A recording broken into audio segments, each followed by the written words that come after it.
Salam sejahtera. Perkenalkan, saya Sri Lestari dari TKK Penabur Kota Modern Tangerang, Banten. Awal pandemi, TKK Penabur Kota Modern banyak kekurangan murid. Dikarenakan banyak orang tua menunda untuk menyekolahkan anaknya atau bahkan mereka keluar dari sekolah. Namun, di tahun ajaran ini mereka kembali ke sekolah. Otomatis kondisi anak sangat berbeda satu dengan yang lain. Pada tahun pelajaran 2022-2023, pemerintah mengeluarkan kebijakan penerapan kurikulum merdeka. Pendidik perlu memahami sekaligus melaksanakan kurikulum merdeka dan ini menjadi tantangan bagi para pendidik di Indonesia, khususnya di TKK Penabur Kota Modern. Lalu, bagaimana usaha kepala sekolah dalam menyikapi kedua tantangan di atas? Saya, selaku Kepala Sekolah TKK Penabur Kota Modern, mempunyai strategi untuk memudahkan pendidik menghadapi tantangan tersebut dan melaksanakan pembelajaran berdiferensiasi di dalam kelas. Inilah presentasi saya yang berjudul Strategi Peduli Membangun Pembelajaran Berdiferensiasi. Peduli mempunyai makna kata mengindahkan, menghiraukan, dan memperhatikan. Kepala sekolah memperhatikan kebutuhan guru dan pemangku kepentingan yang lain, seperti orang tua murid, dinas, dan masyarakat. Guru memperhatikan kebutuhan peserta didik. Peduli di sini adalah akronim dari kata P, pendorong atau motor penggerak. E adalah edukasi. D adalah desain atau perencanaan. U, unjuk kerja atau pelaksanaan. R, lihat atau pengawasan. Dan I, introspeksi atau refleksi. Bapak Ibu, setelah ini kami persilahkan memperhatikan tayangan video kami. P, pendorong atau motor penggerak.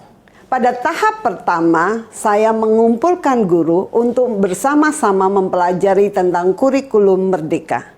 Di sini, saya membentuk tim kurikulum, mempelajari kurikulum merdeka dari dinas dan bersama-sama belajar melalui PMM. Inilah bukti yang sudah kami lakukan. Teman-teman, ternyata dalam pembelajaran diferensiasi itu ada 4 bagian yang bisa kita kembangkan. Ya, guru dapat menentukan bagaimana 4 aspek ini akan dilaksanakan. Teman-teman, kita bisa melihat sisi anak, kita bisa melihat bagaimana kesiapan belajar mereka, kita bisa melihat bagaimana minat belajar mereka dan gaya belajar mereka. Kami dari kelompok PKA, kami akan menyajikan suatu permainan, kira-kira teman-teman bisa menebak tidak ya? Yuk teman-teman, main. Oke.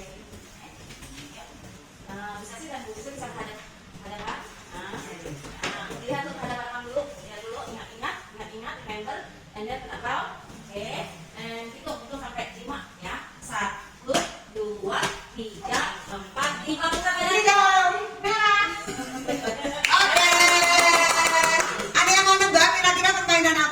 Belajar mengenal warna, belajar mengenal warna, terus begitu terus maju mundur, terus melompat. Betul.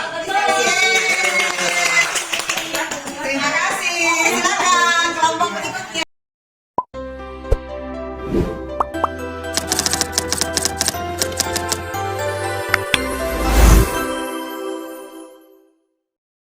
Strategi kedua yaitu edukasi. Pada tahap ini, kami bersama-sama, khususnya para kepala sekolah, membimbing guru untuk mereka mendapat pelatihan melalui 1, webinar yang dilakukan oleh dinas, 2, webinar yang dilakukan oleh yayasan, dan 3, pelatihan pembimbingan yang dilakukan oleh kepala sekolah.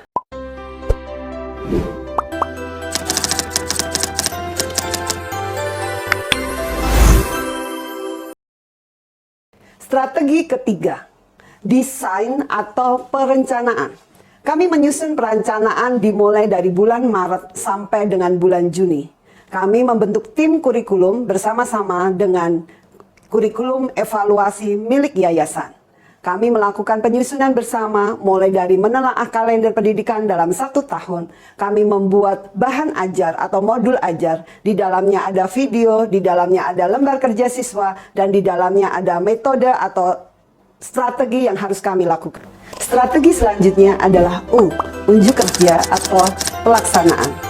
Kami bawakan video-video contoh pelaksanaan pembelajaran berdiferensiasi yang sudah dilakukan oleh guru-guru kami di kelas. Di awal tahun ajaran baru, kami mengumpulkan orang tua untuk mendeteksi tumbuh kembang anak mereka dengan lembar observasi. Pengamatan yang kami lakukan meliputi motorik kasar, motorik halus, bahasa, pengamatan, dan sosialisasi anak.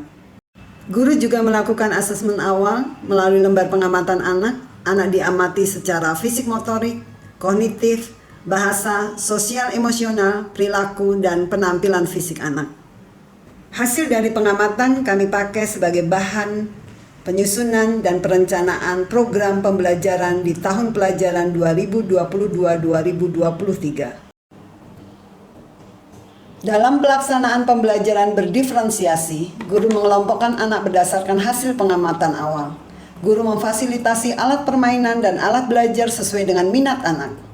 Kelompok 1 dengan kegiatan meronceng kancing warna-warni sesuai pola untuk anak yang matang dalam motorik halus. Kelompok kedua dengan kegiatan mengelompokkan kartu warna untuk anak-anak yang matang secara pengamatan. Kelompok ketiga bermain stempel warna-warni untuk anak-anak yang matang dalam motorik halus. Kelompok yang keempat melompat simpe dan menyebutkan warna untuk anak-anak yang matang dalam motorik kasar dan bahasa. Demikian Bapak Ibu pelaksanaan pembelajaran berdiferensiasi di TKK Penabur Kota Modern.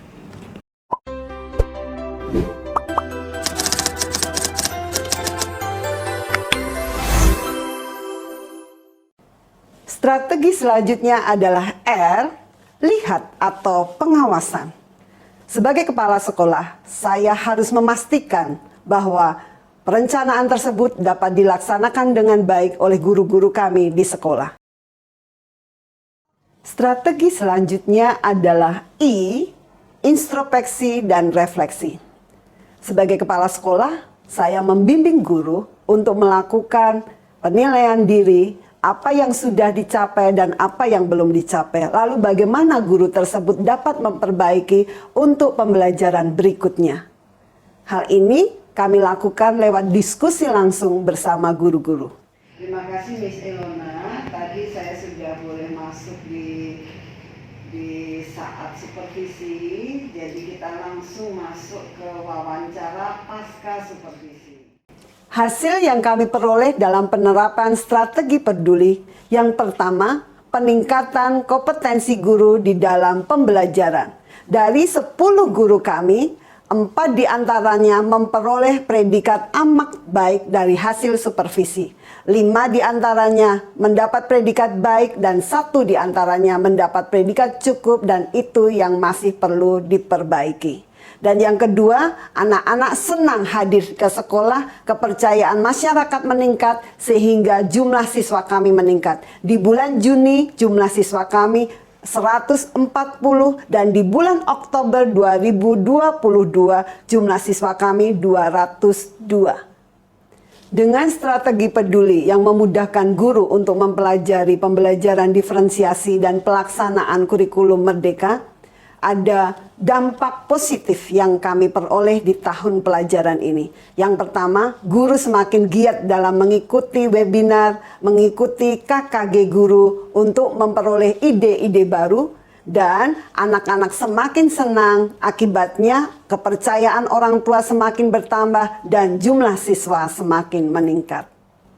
Dengan pelaksanaan praktek baik yang sudah kami lakukan di sekolah, kami merekomendasikan bahwa 1. Kepala sekolah harus menjadi motor penggerak di dalam pelaksanaan kurikulum merdeka dan pembelajaran berdiferensiasi di dalam kelas. Yang kedua, guru harus selalu berinovasi agar pembelajaran lebih menarik dan melayani sesuai dengan bakat, minat, dan kebutuhan anak. Demikianlah Bapak Ibu presentasi dari saya, Sri Lestari, Kepala Sekolah TKK Penabur Kota Modern, Tangerang, Banten. Serentak berinovasi, wujudkan merdeka belajar.